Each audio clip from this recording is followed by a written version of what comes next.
Females की life में ऐसे बहुत से बदलाव आते हैं धीरे धीरे, कई बार उनकी बॉडी के अंदर, ये कई बार शारीरिक बदलाव होते हैं, कई बार ये मानसिक बदलाव होते हैं, जिनको बहुत ज्यादा वो समझ नहीं पाती कि आखिर ये बॉडी में क्या हो रहा है। और कई बार आप ऐसा भी कह सकते हैं कि जो लेक ऑफ नॉलेज होता है, जानकारी की कमी होती है, उसके कारण वो जो ये शुरुआती लक्षण होते हैं उनको शुरू में समझ नहीं पाती। और बहुत ज्यादा थोड़ा सा हमारा कल्चर ऐसा है, कई बार शर्म संकोच के कारण वो इन बदलाव को अपनी फैमिली के अंदर भी ज्यादा जो दूसरी लेडीज हैं उनके साथ डिस्कस नहीं कर पाते, जिनके कारण आगे चल के धीरे-धीरे जो है ये कुछ दूसरी बीमारियों का रूप धारण करने लगता है। जैसे आपको हार्मोनल इम्बैलेंस होने लगते हैं, पीरियड्स इर्रेगुलर होने लगते हैं, आपको मूड स्विंग्स देखने को मिल सकता है। और ये बेसिकली चीजें होती है एक लाइफस्टाइल डिसऑर्डर, या आप कहें आपकी बॉडी के अंदर हार्मोनल इम्बैलेंस होने लगते हैं, और जिसको हम कहते हैं कि आपको पीसीओडी हो गया है, पीसीओएस हो गया है, या पीसीओएम हो गया है। तो इस तरह की जो तकलीफ होती है ये देखने को मिलती है। और इसके लिए अक्सर जो होता है, आप ट्रीटमेंट के लिए भी अगर जाते हैं, बाद में पता चलता है, आप ट्रीटमेंट लेने की कोशिश भी करते हैं तो बहुत अच्छा आपको ट्रीटमेंट नहीं मिलता। और अक्सर आपको कुछ ऐसी हार्मोनल पिल्स पे रख दिया जाता है और बता दिया जाता है कि आप ये पिल्स लेते रहें और जब तक आपकी बॉडी प्रॉपर्ली फंक्शन करेगी। और जब आप पिल्स नहीं लेंगे तो आपको जो पीरियड्स और हार्मोनल इम्बैलेंस से रिलेटेड वापस प्रॉब्लम आ जाती है। मेरा नाम डॉक्टर रावत चौधरी है। आप जानते हैं मैं जोधपुर में एक होम्योपैथिक डॉक्टर हूं, और मेरी कोशिश रहती है कि मेरा जो क्लिनिकल एक्सपीरियंस है, मैंने जो आज तक पेशेंट्स देखे हैं हमारी क्लिनिक पर, और बहुत सारे जो ऑनलाइन पेशेंट्स भी जो हमसे ट्रीटमेंट लेते हैं, उनका जो मेरा क्लिनिकल एक्सपीरियंस मैं ज्यादा से ज्यादा लोगों के साथ इस चैनल के थ्रू शेयर करने की कोशिश करता हूं, जिससे ज्यादा से ज्यादा लोगों को फायदा मिल सके। तो आप अगर एक फीमेल हैं और अगर आपको पीसीओडी, पीसीओएस या पीसीओएम की प्रॉब्लम है, और अगर आप इस बीमारी को बिल्कुल जड़ से खत्म करना चाहते हैं, तो ये वीडियो आप देख सकते हैं या अपनी फ्रेंड्स के साथ शेयर कर सकते हैं जिनको ये प्रॉब्लम है।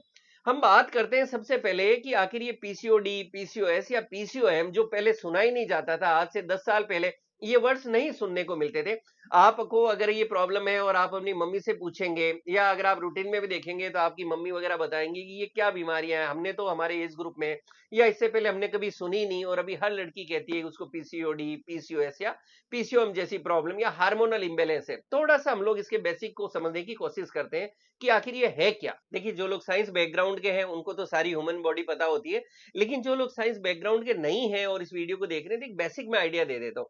जो फीमेल रिप्रोडक्टिव सिस्टम होता है उसके अंदर हम लोग बात करें तो दो ओवरीज होती है। ये ओवरीज का काम होता है आपकी बॉडी के अंदर हेल्दी एग बनाना, और जो फीमेल हार्मोन्स होते हैं वो यहाँ पर बनते हैं। उसके बाद में ओवरीज के नीचे, दोनों ओवरीज से एक एक ट्यूब निकलती है नीचे, जिसको हम कहते हैं फेलोपियन ट्यूब। इस फेलोपियन ट्यूब का काम होता है कि ओवरी के अंदर जो एग बनता है वो एग इस फेलोपियन ट्यूब के थ्रू नीचे यूट्रस, जिसको हम बच्चेदानी भी कह देते हैं, गर्भाशय भी कहा जाता है, वहां पर ये एग आता है।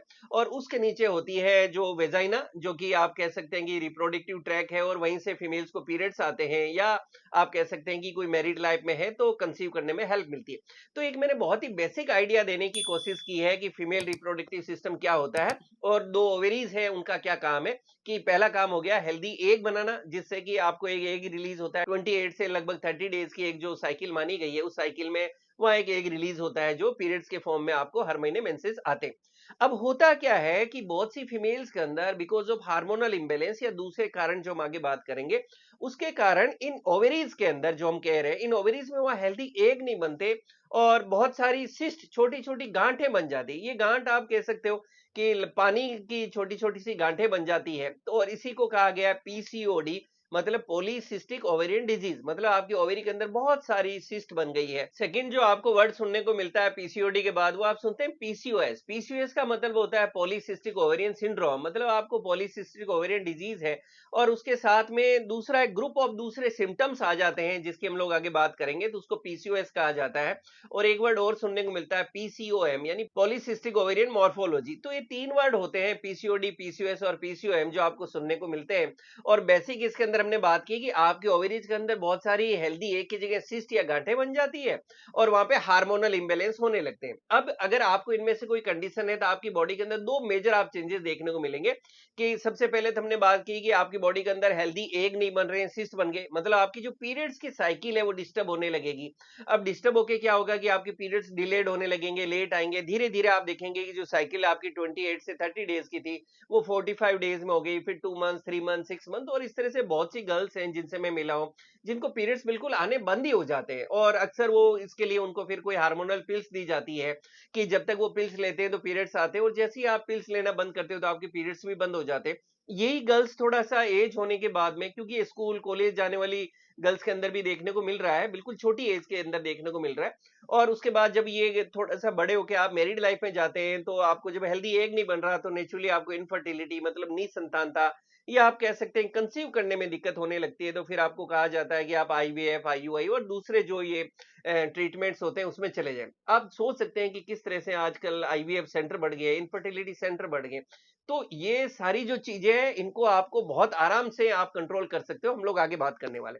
सेकंड होता है कि आपको एग नहीं बना, तो पीरियड से रिलेटेड जो इरेगुलरिटीज हुई, आप उसमें अच्छा उसमें आपको डिस्मेनोरिया एंड सीवियर पेन देखने को मिल सकता है। कई बार आपको हेवी ब्लीडिंग भी देखने को मिल सकती है। तो इस तरह के सिम्टम्स आएंगे पीरियड से रिलेटेड। नेक्स्ट हम बात करें तो हार्मोनल इंबैलेंस। हार्मोन्स हमने बात की कि आपके ओवेरीज के बहुत सारे फंक्शंस हैं। दो मेजर फंक्शन था ओवेरीज में, एक प्रोडक्शन होना, और सेकंड जो है वो आपका फीमेल्स वाला हार्मोन बनना। और कुछ वह male hormone, male female hormones का जो है बैलेंस चलता है बॉडी के अंदर। तो आपकी ओवरीज के अंदर जब हार्मोनल इंबैलेंस होगा, उसके कारण भी आपकी बॉडी में बहुत सारे दूसरे सिम्टम्स या लक्षण देखने को मिलेंगे। वो भी हम लोग आगे ओवरऑल या पीसीओडी के सिम्टम्स की बात करें तो आप देखेंगे कि आपकी बॉडी में वेट गेन होने लगा है। पीसीओडी, पीसीओएस, पीसीओ में तो आपकी बॉडी के अंदर धीरे धीरे वेट गेन होने लगा है, आपका वेट बढ़ता जा रहा है, और आपके पीरियड्स डिस्टर्ब होते जा रहे हैं, और बॉडी में दूसरे सिम्टम्स आ रहे हैं। अच्छा, कुछ रेयर केसेस हमने ऐसे भी देखे हैं क्लिनिक पे, जहां पे बिल्कुल पतली गर्ल्स आ रही हैं, बिल्कुल दुबली पतली सी गर्ल्स आ रही है, उनके अंदर भी बॉडी के अंदर जो ये सारे सिम्टम्स देखने को मिल रहे हैं। वेट गेन नहीं है, पतली है, लेकिन बाकी की सारे उनके इरेगुलरिटी ऑफ पीरियड्स और हार्मोनल इम्बैलेंसेस देखने को मिल रहे हैं। अच्छा, नेक्स्ट हम देखें तो जब ये सारी चीजें होती है तो आपको थोड़ा सा आप कह सकते हैं कि मूड स्विंग्स देखने को मिलेंगे, और मूड स्विंग्स में आपको गुस्सा आएगा, चिड़चिड़ापन आएगा, कई बार आपकी जो स्लीप है, नींद है, वो भी डिस्टर्ब होने लगती है। और इन सारी चीजों के कारण जो होता है, आपकी बॉडी के अंदर जो मेल हार्मोन होता है, जिसको एंड्रोजन कहते हैं, वो आपकी बॉडी के अंदर बढ़ने लगता है। और उसके कारण जो है, जब आपकी बॉडी में मेल हार्मोन बढ़ेगा तो कुछ दूसरे चेंजेस आएंगे। जैसे बॉयज के अंदर आप देख सकते हैं कि दाढ़ी होती है, मूंछ होती है, चेस्ट पे बाल होते हैं, बाकी बॉडी के अंदर भी हेयर ग्रोथ ज्यादा होती है। तो वो गर्ल्स जिनकी बॉडी के अंदर जो है इस तरह के चेंजेस होने लगते हैं, तो हार्मोन्स का इंबैलेंस होने लगेगा, आपकी बॉडी के अंदर मेल हार्मोन आप कह सकते हैं बढ़ने लगता है, तो आपकी बॉडी के अंदर ओवरऑल हेयर ग्रोथ देखने को मिलती है। और भी कुछ दूसरे बॉडी के अंदर बदलाव देखने को मिल सकते हैं, जैसे मेल्स के अंदर होते हैं उस तरह से फीमेल्स बॉडी में कुछ दूसरे चेंजेस भी देखने को मिल सकते हैं। अच्छा, मेल्स के अंदर आपने देखा होगा कि मेल्स के अंदर जो होता है कि उनके हार्मोन्स के कारण उनको अक्सर सिर के बाल कम मिलेंगे। गर्ल्स का आप देखेंगे घर में हर जगह बाल बिखरे हुए मिलेंगे, बोलेंगे मेरे को बाल गिर रहे हैं, सब कुछ हो रहे हैं। लेकिन आपकी फैमिली के अंदर या रूटीन में आप देखेंगे कोई भी लेडीज में कभी भी बैलनेस या बोलेंगे गंजापन नहीं देखने को मिलेगा, और पुरुष खूब सारे गंजे आपको देखने को मिलेंगे, क्योंकि उनका हार्मोन वो होता है कि उनको हेयर लॉस भी होता है। और सेकेंडली पर्टिकुलरली उनको थिनिंग ऑफ हेयर्स। तो फीमेल्स के अंदर अगर ये चीजें, तो दो सिम्टम खास करके देखने को मिलेंगे। पहला, थिनिंग ऑफ हेयर्स, मतलब आपके बाल पतले होने लगेंगे, बाल गिरने लगेंगे। और जैसा कि मेल्स के अंदर देखने को मिलता है कि आपके ललाट में आगे से पर्टिकुलरली आपके बाल जो गिरने लगते हैं। अच्छा, कुछ लेडीज में तो क्लिनिक पे मैं ऐसे भी मिला हूं जिनको बिल्कुल मेल पैटर्न में, मतलब पीछे से भी बिल्कुल बाल उड़ गए, वो सेंटर ऑफ जो होता है स्कैल्प, ये काफी हद तक खाली भी हो जाता है धीरे धीरे होते होते। तो ये डिपेंड करता है किस लेवल तक या कितना आपकी बॉडी के अंदर हार्मोनल इम्बेलेंस है, उसके अकॉर्डिंगली ये सिम्टम्स जो है चेंज होते रहते हैं। एक और आपको सिम्टम देखने को मिलता है कि अगर आपको पीसीओडी की प्रॉब्लम है तो आपको एकने पिंपल्स रहते हैं। अक्सर एक एज होती है जो 16-17 के आसपास से लेके 20-21 साल की एज तक, जब हमारी बॉडी में ग्रोथ हार्मोन्स और बनते हैं, उस टाइम ये एक्ने पिंपल्स होते हैं। तो मैं अक्सर कहता हूँ कि ये बीमारी नहीं है, आपकी बॉडी के ग्रोथ का एक पार्ट है, और इस एज में ये होता है, नॉर्मल है। थोड़ा बहुत, बहुत ज्यादा होता है मेडिसिन लीजिए, वरना अपना आप ठीक हो जाएगा। लेकिन ये जो पीसीओडी की प्रॉब्लम होती है, पीसीओएस की प्रॉब्लम है, हार्मोनल इम्बेलेंस इन गर्ल्स, या कई बार एज्ड लेडीज हैं जो मतलब आप मैरिड लाइफ में भी है, 25 प्लस एज ग्रुप की मैं कहूंगा, जो फीमेल्स है, इवन 30s, मैंने ऐसी फीमेल से ही मिला हूं जिनको 35 या 40s की एज में भी जो आई है, जिनको पीसीओडी और प्रॉब्लम है, और उनको बहुत ज्यादा एक्ने पिंपल्स की प्रॉब्लम है। तो आपको एक्ने पिंपल्स बहुत ज्यादा देखने को मिलेंगे। तो ये कुछ मैंने सिम्टम्स थे, लक्षण थे, जो ये आपके साथ शेयर किए। और इसके अलावा जो है, अब ये बात होती है कि सर ये सारी बातें तो ठीक है, पता कैसे लगाएं? तो इसके लिए कुछ नहीं करना होता, आपको अपने डॉक्टर के पास जाके मिलिए, और आपको कुछ सिंपल से टेस्ट करवाने होते हैं। पहली बात तो आपके सिम्टम्स या लक्षण है जो सबसे इंपॉर्टेंट है। उसके बाद में आपके कुछ टेस्ट करवाए जाते हैं जिसको अल्ट्रासाउंड या सोनोग्राफी कहा जाता है, वो आपकी करवाई जाती है और जरूरत लगती है तो उसके साथ कुछ हार्मोनल दूसरे टेस्ट भी होते हैं जो आपके करवा दिए जाते हैं। तो इससे पता चल जाता है कि ये आपकी बॉडी के अंदर जो सिम्टम्स है, इसके साथ के अंदर आपकी बॉडी के अंदर क्या क्या चेंजेस आ रहे हैं। अब हम इसके ट्रीटमेंट की बात करें, देखिए ये जो मैंने शुरू में कहा था कि बेसिकली ये आपकी लाइफस्टाइल और आपकी बॉडी के अंदर हार्मोनल इम्बैलेंस, इस दो के कारण ये सारी चीजें होती है और इसके लिए आपको थोड़ा सा मेहनत करनी होती है ठीक होने के लिए। अदरवाइज आप मान के चलिए लाइफ टाइम आपको पिल्स यानी हार्मोनल दवाइयों पे डाल दिया जाएगा और मैरिड लाइफ में जब आप जाओगे तो आपको आईवीएफ और बाकी सारे प्रोसेस के अंदर बहुत सारी चीजों में आपको पैसा भी बहुत सारा खर्च करना होता है और कई चीजों से आपको मतलब मैं ये कहूंगा कि पैसा भी लगता है, आपका शरीर भी खराब होता है और कई तरह के फिजिकल मेंटल ट्रॉमा से भी आप लोग गुजरते हैं कि बहुत सी चीजें पैनिक हो जाती है जब मैरिड लाइफ में इन सारी चीजों के साथ जाते हैं। तो आप इन सारी चीजों को बहुत हद तक आप अपनी लाइफस्टाइल में सुधार करके और होम्योपैथिक मेडिसिन से ठीक कर सकते हो। बस थोड़ा सा आपको खुद को भी मेहनत करनी पड़ेगी। मेहनत क्या करनी है? सबसे पहली बात तो आपको काम करना है अपनी डाइट पे। ये देखा गया है, ये स्टडीज आ रही है, रिसर्च आ रही है कि वो गर्ल्स जिनमें ये प्रॉब्लम्स देखने को मिल रही है या फीमेल्स जो भी आपके हैं, उनकी डाइट की हिस्ट्री यूजुअली अच्छी नहीं रही है। कुछ लोग आती हैं कि नहीं सर मैंने तो अब तो सुधार दिया, अब सुधारा है तो थोड़ा वापस बॉडी को भी सुधरने में टाइम लगेगा। आपको कोई भी तरह के फास्ट फूड्स नहीं लेने हैं, पैक्ड फूड्स नहीं लेने, कोई भी तरह के बेकरी आइटम्स है वो नहीं लेने, स्ट्रीट फूड्स मत लीजिए, फ्राइड फूड्स मत लीजिए। अच्छा, काफी लोग अल्कोहल और स्मोकिंग में भी इन्वॉल्व हो जाती है, तो वो आपको अवॉइड करना है। मतलब आपको एक हेल्दी डाइट लेना है जो आपकी मम्मी दादी नानी वगैरह लेती आई हैं। वो क्या लेते थे? वो खूब सारी हरी सब्जियां खाते थे, फल खाते थे, सलाद लेते थे और खूब सारा पानी लेते थे। तो आपको डाइट जो है बिल्कुल 100% हेल्दी डाइट लेनी है, वो डाइट जो नेचर ने प्रकृति ने दी है।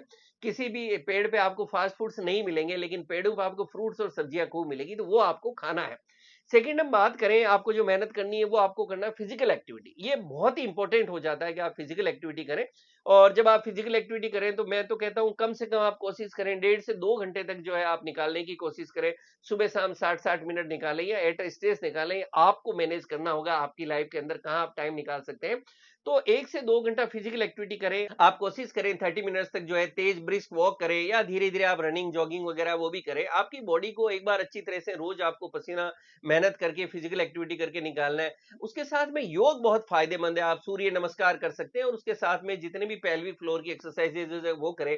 आप जिम भी जा सकते हैं अगर आपको जिम ज्यादा पसंद है तो, लेकिन आप 1 से 2 घंटा जो है अच्छी तरह से अपनी बॉडी के ऊपर फिजिकल एक्टिविटी करके मेहनत करें। आपकी बॉडी से रोज अच्छी तरह से एक बार आपको पसीना जरूर निकलना चाहिए।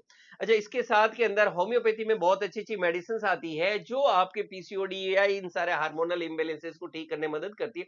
मेडिसिन्स की अक्सर बात आती है तो मैं कहता हूँ बेस्ट ट्रीटमेंट, बेस्ट मेडिसिन वही होगा जो आप अपने नजदीकी डॉक्टर से जाके मिलेंगे। पूरा आप केस डिस्कस करेंगे, आपके केस को समझा जाएगा, आपकी हिस्ट्री को समझा जाएगा, आपकी खुद की क्या कंप्लेंट्स है, नेचुरली आपकी बॉडी में क्या चेंजेस है, उसके अकॉर्डिंग आपके डॉक्टर जो आपके लिए मेडिसिन देंगे वही आपके लिए वर्क करेगी। और आप जहां भी अपने नजदीक में डॉक्टर से जाके मिले, हमारे आसपास से बिलोंग करते हैं, वीडियो के लास्ट में आपको क्लिनिक का एड्रेस भी मिल जाएगा।